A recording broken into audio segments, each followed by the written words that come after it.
Welcome back to the channel. I need to build a new work table and I don't want to spend a lot of money, so I'm going to use the cheapest lumber I can grab from my local Home Depot. Everything else I'm using in this project is either a deal from Amazon or parts I've just had lying around my workspace. Anyways, let's get this done. Alright, so we're going to start this one off on the floor here, hence the need for a work table or a shop table or whatever you want to call it. I want the tabletop to be 6 feet by 4 feet, so I'm cutting 2 at 6 feet and another 5 at 45 inches. 2 of the 45-inch cuts are for the outside apron, bringing the overall dimensions to 6 by 4. The other 3 cuts are there for emotional support. As you can see here, I'm doing all the cuts using the miter saw. It's definitely the fastest way to break down the 2x4s, but if you don't have access to one, a jigsaw, circular saw, or hand saw will do you just fine. Next up, I'm going to lay out all my pieces for the tabletop, and then we're just going to go ahead and fasten them together. And for that, I'm just going to use some Robbies. There's no need for any fancy joinery in this project. This table's not going to win any beauty contests, and I don't need it to. I just need it to be functional. Next, I'm going to add the legs. I cut these at 36 inches out of the cheapest 4x4s I could get at Home Depot. And like the tabletop, I'm just fastening them into place using some Robbies. Since we're using the more budget-friendly lumber Home Depot has to offer, before we get too far ahead of ourselves, we're just going to go ahead and check for square. So far, so good. Next, I want to add a lower shelf to this table. This will give some more rigidity to the legs and the overall structure, and also allow for some extra storage, which in the current state of my workspace is at a premium. The dimensions I'm working with on the lower portion of this table are 6 feet long by 38 inches wide. So similar to the tabletop, I'm going to have 2 cuts at 6 feet long and another 5 at 35 inches long. And then we're just going to go ahead and fasten everything together, same as before. Pretty exciting stuff here.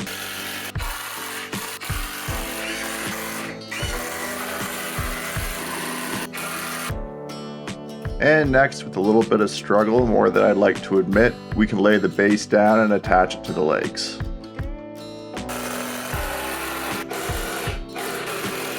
Now that we've got the tabletop and bottom all fastened together, I'm going to break down some OSB board using a track saw. I'm using the OSB board in lieu of plywood as the surface for both the top and the bottom of the work table. I chose OSB as the surface rather than plywood just due to its price. It's easily half the cost of its plywood counterpart measuring in the same dimensions, and I don't feel like I'm sacrificing any strength at the end of the day. And with the OSB cut and a little bit of struggling, we can get the surface of the lower shelf down and then just fasten it all in with some screws. And we can go ahead and repeat the same process for the top, cutting and screwing. I feel like that would be a passable name for an outlaw country band.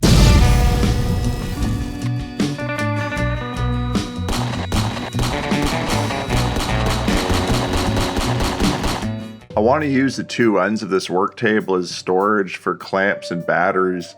These are things that I use quite often but don't really have a home for. So what I'm going to do is cut 4 pieces out of these 1x2s at 32 inches each. I'm going to use these as a frame for the OSB board to fasten into. I'm using a scrap piece of the OSB to act as a guide to help offset the 1x2 from the back of the 4x4. This is where the OSB panels will be fastened into. And one thing to remember, anytime you can avoid using your measuring tape or math, avoid using your measuring tape or math. Here I'm just cutting down the OSB panels with the track saw, and then I'm just going to go ahead and fasten them to the 1x2s. I didn't put too much thought into how to make the clamp mounts, so I won't waste any of your time by going into any sort of detail about how I made them. All I did at the end of the day was cut down some scrap 2x4s and OSB, screwed all that together, and then fastened it to the ends of the table. No thought was put into any sort of look. Still keeping with the overall theme of this table, function heavily outweighing form. For my battery storage on this table, I got these off-brand Milwaukee battery mounts from Amazon. I'll leave a link to them if you're at all interested. Anyways, to secure them to the table, I'm first screwing them into a scrap piece of plywood, and then, as big of a shocker as it may be, I'm screwing it into the OSB panel.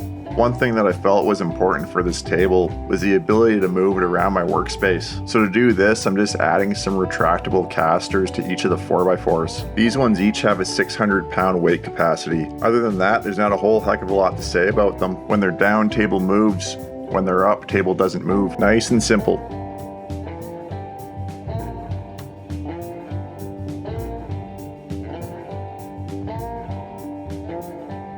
Alright, now I'm going to go ahead and start adding some storage to this table, by which I mean adding shelves I can throw some milk crates and some tools onto. So sticking with the if you don't need to measure, don't advice, I'm using some 2x4s as spacers. This will give me a generous enough amount of space to throw my very budget-friendly storage solutions into. These shelves are going to be about as simple as they come, just 2x4s OSB and some screws.